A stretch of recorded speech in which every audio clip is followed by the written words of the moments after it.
నమస్తే విష మేడం. నమస్తే ఉషా. చాలా సందర్భాల్లో ఒక వ్యక్తి దేని గురించి అయినా బాగా పరితపించినప్పుడు, దాని వైపు అది కావాలనుకున్నప్పుడు ఆశపడుతున్నారు అంటూ ఉంటాం. అవతల వాళ్ళ నుంచి కొన్ని సందర్భాలు వినేది ఏంటంటే అది ఆశ కాదు, నాకు అవసరం అని అంటూ ఉంటారు. సో ఈ రెండు ఒకే దగ్గర ఉండగలవా? ఆశ, అవసరం. దీన్ని ఏ విధంగా మనం చూడొచ్చు అంటారు? అబ్బబ్బా, ఈ మధ్య నీ క్వశ్చన్స్ చాలా మెచ్యూర్డ్గా మరీ అనలిటికల్గా అయిపోతున్నాయి. Thank you so much. ఆశ, అవసరం రెండు అవసరమే యాక్చువల్గా. బట్ ఎంతవరకు? అవసరానికి ఆశకి అంటే ఈ రెండు ఇంటర్లింక్డ్గా ఉన్నట్టు ఉంటాయి, కానీ కొంచెం డిఫరెన్స్ ఉంటుంది. అవసరం అనేది అంటే నిజం చెప్పాలంటే బేసిక్ నీడ్ అవసరం అంటే, అవునా? ఇక్కడ ఆశ అంటే డిజైర్ కానీ హోప్ కానీ అవ్వచ్చు, నీ నమ్మకం, నీ కోరికలు, అది ఆశ. ఇక్కడ ఏమవుతుందంటే నీడ్ అంటే నువ్వు అంటే నీ సర్వైవల్కి కావాల్సిన కింద వస్తాయి. అంటే ఏంటి? బేసిక్ అంటే రోటీ, కపడా ఆర్ మకాన్, ఇవి మెయిన్ నీడ్స్.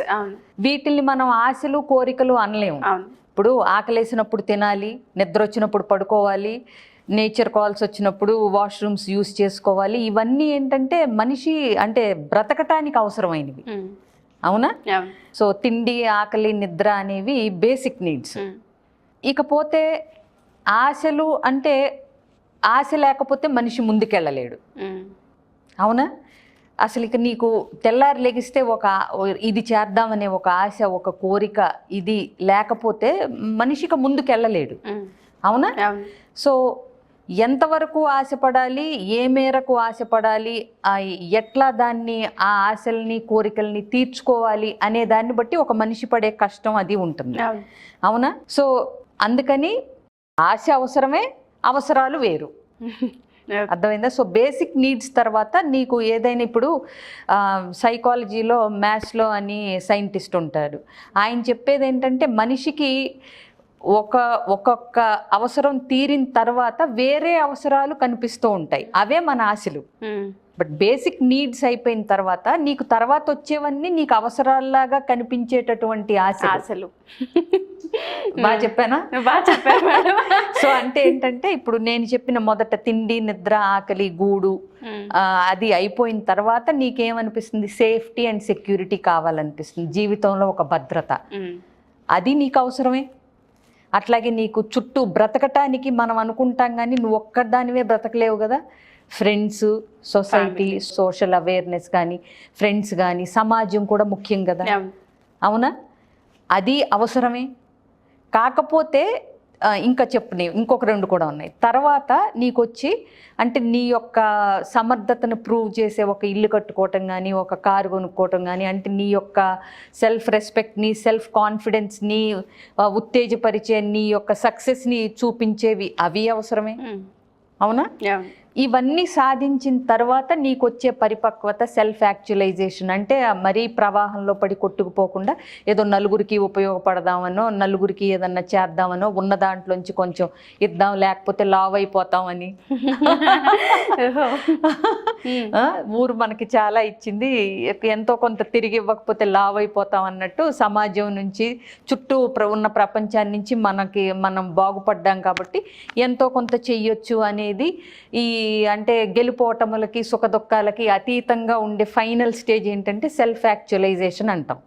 ఇది మ్యాథ్స్లో థియరీ ఆఫ్ నీడ్స్ అని, అసలు దీనికి పేరు కూడా అదే. ఇప్పుడు నేను చెప్పింది ఒక పిరమిడ్ లాగా. So basic to self actualisation అన్నమాట. సో ఇప్పుడు మొదటిది ఏదైతే ఉందో అది తీరనప్పుడు, నువ్వు ఇప్పుడు తినటానికే తిండి లేనప్పుడు మంచి ఇల్లు కట్టుకుందాం, కారు కొనుక్కుందాం అనుకోలేవు కదా, ఆశే రాదు.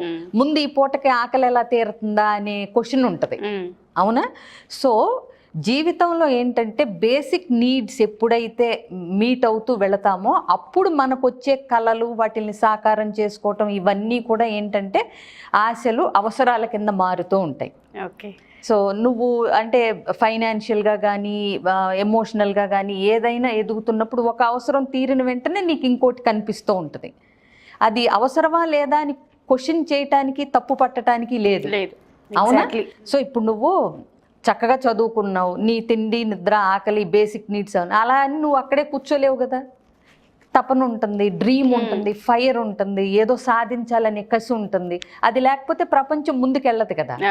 కాకపోతే ఏంటంటే ఆశలు తీరనప్పుడో ఆశలు అన్నీ ఫుల్ఫిల్ అవ్వనప్పుడో నువ్వు వాటిని ఎట్లా హ్యాండిల్ చేస్తున్నావు అన్న దాన్ని బట్టి ఉంటుంది. ఇంకోటి నీడ్స్ వేరు, వాంట్స్ వేరు. అదే మరి ఇప్పుడు చెప్పేది, need is different from want. Need అంటే నువ్వు బ్రతకటానికి అవసరం, వాంట్ అంటే నువ్వు కావాలనుకునేది ఏంటి. అప్పుడప్పుడు రెండు ఓవర్లాప్ అవ్వచ్చు, అవుతాయి కూడా. సో నువ్వు ఎదిగిన కొద్దీ ఏంటంటే వాంట్స్ కూడా నెసెసిటీస్ అయిపోతూ ఉంటాయి. అవును, అది. సో రెండు ఇంటర్లింక్డ్, బట్ రెండు డిఫరెన్స్ అయితే ఉంది. Okay, thank you so much ma'am. అంటే చాలా సందర్భాల్లో మనమే అంటూ ఉంటాం, మరీ అతిగా ఆశపడుతున్నామా అన్నట్టుగా అనిపిస్తూ ఉంటుంది. సో నాకే అనిపించింది అడుగుదాం కదా ఈ క్వశ్చన్, ఎందుకు ఆశ ఏంటి, అసలు అవసరం ఏంటి, ఏది ఆశ ఏది అవసరం, ఆ క్వశ్చన్ మార్క్ నాకు ఎప్పటి నుంచో ఉంది. ఆశ ఉండొచ్చు, అత్యాశ ఉండకూడదు. ఆశ లేకపోతే అసలు జీవితం ముందుకే వెళ్ళదు. ఆశ ఉండాలి. చాలా సందర్భాల్లో కోపాన్ని చూపిస్తూనే ఉంటాం. చాలా మంది అంటూ ఉంటారు ముక్కు మీద కోపం ఎక్కువ ఉంటుంది వాళ్ళకి, ఏది పడితే అది అనేస్తూ ఉంటారు కోపంలోని. కానీ కోపం అనే ఎమోషన్ చాలా ఇంపార్టెంట్. మీరు అన్నట్టుగానే ఒక తప్పుని కానీ లేకపోతే ఒక మంచిని కానీ మనం ఆ ప్రాసెస్లో అది కరెక్ట్ అని నిలబడినప్పుడు, వేరే వాళ్ళతో వాదించేటప్పుడు కోపం చాలా అవసరం, ఎదురు మాట్లాడేటప్పుడు కూడా. బట్ ఆ కొన్ని సందర్భాల్లో అలా మనం కప్పిపుచ్చుకుంటూ వెళ్ళిపోతూ ఉంటాం, మన నోరు తెరవం. అలాంటి సందర్భాల్లో చాలా నష్టం జరుగుతూ ఉంటుంది. అది ఆఫీసెస్లో కానివ్వండి, ఫ్యామిలీ రిలేషన్స్లో కానివ్వండి, ఎక్కడైనా సరే. సో ఇలా చాలామందికి యాంగర్ ఇష్యూస్ గురించి చాలా డౌట్స్ ఉంటూ ఉంటాయి. చాలామంది మాట్లాడాలనుకుంటూ ఉంటారు, దాన్ని ఏ విధంగా చెప్పాలో తెలియక సతమతం అవుతూ ఉంటారు. అలాంటి వాళ్ళందరికీ మన కౌన్సిలింగ్స్ కానివ్వండి, మన మైండ్ వెల్ థెరపీ కానివ్వండి, ఇంకా ఫర్దర్గా ఏమైనా సెషన్స్ కానివ్వండి, ఏమన్నా తీసుకునే అవకాశం ఉంటుందా మీరు? డెఫినెట్గా ఉషా, ఎందుకంటే నాకు వచ్చే క్లయింట్స్లో కూడా యాంగర్ ఇష్యూస్ వల్ల డిఫరెంట్ ఇష్యూస్, యాంగర్ అనే కాదు, ఇప్పుడు మనం కోపం గురించి మాట్లాడుకుంటున్నాం కాబట్టి ఇది చెప్తున్నాం.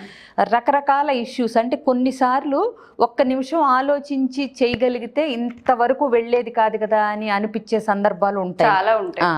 సో అందుకని నేను అసలు ఏం చేస్తున్నానంటే for the good of all the people, అంటే ఏంటి, ఎలాగూ నేను కౌన్సిలింగ్లో చెప్తున్నాను, ఎలాగో ఇప్పుడు ఇలా వీడియోస్ చేస్తున్నాను, ఇదేదో మైండ్ సెట్ మీద చేస్తే జనాలకి చాలా ఉపయోగకరంగా ఉంటుంది కదా అనే ఒక ఫీలింగ్ వచ్చింది. అట్లాగే మీరు కూడా ఏమన్నా క్లాసెస్ తీసుకుంటారా, సెషన్స్ చెప్తారా అని అడుగుతా ఉన్నారు. సో రెండు పక్కల యూజ్ అయ్యేలాగా ఏంటంటే మైండ్ సెట్ మ్యాటర్స్ అని చెప్పి ఒక్కొక్క ఇష్యూ మీద ఒక్కొక్క సెషన్స్ ఆఫ్లైన్గానే వెళదాం అనుకుంటున్నా. ఓకే.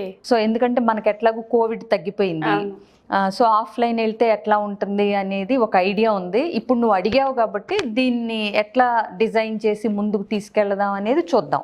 ఇప్పుడు నువ్వు అడిగినప్పుడు నాకు ఐడియా వచ్చింది. సో మైండ్ సెట్ మ్యాటర్స్ అని చెప్పి ఒక ఫ్లోలో కొన్ని ఇష్యూస్ మీద చేసుకుంటూ సెషన్స్ వెళ్తే, కుదిరినప్పుడు ఆఫ్లైన్ చేద్దాం, కుదరకపోతే ఆన్లైన్ పెడదాం.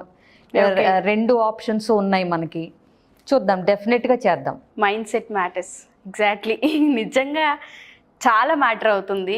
చాలా సందర్భాల్లో నేను ఎన్నిసార్లు చెప్పినా మళ్ళీ అదే చెప్తూ ఉంటాను. ఇప్పుడు ఒక 100 ఎపిసోడ్ నుంచి ట్రావెల్ అవుతున్నా, మైండ్ సెట్ చాలా మ్యాటర్ అవుతూ ఉంటుంది. సో అది మన కంట్రోల్లో ఉన్నప్పుడు మనం దాన్ని ఏ విధంగా ప్రదర్శిస్తున్నాం, మన థాట్స్ని అనేది చాలా ఇంపార్టెంట్. చాలా మందికి హెల్ప్ అవుతుంది ఆఫ్లైన్ అయితే. సో యూస్ చేసుకున్న వాళ్ళకి యూస్ చేసుకున్నంత అంతే. Thank you ma'am, thank you so much. So ఎవరైనా సరే ఆఫ్లైన్ క్లాసెస్ అయితే అతి త్వరలో స్టార్ట్ అవుతాయి. ఎవరికైనా ఇంట్రెస్ట్ ఉండి గ్రూప్ ఆఫ్ మెంబర్స్ మా టీమ్కి కనుక ఎస్పెషల్లీ ఈ పాయింట్ పైన క్లాసెస్ కావాలి అనుకున్న మేడం తీసుకుంటారు.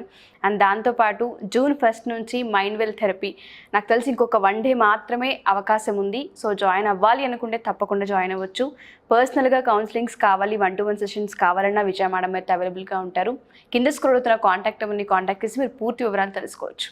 Thank you.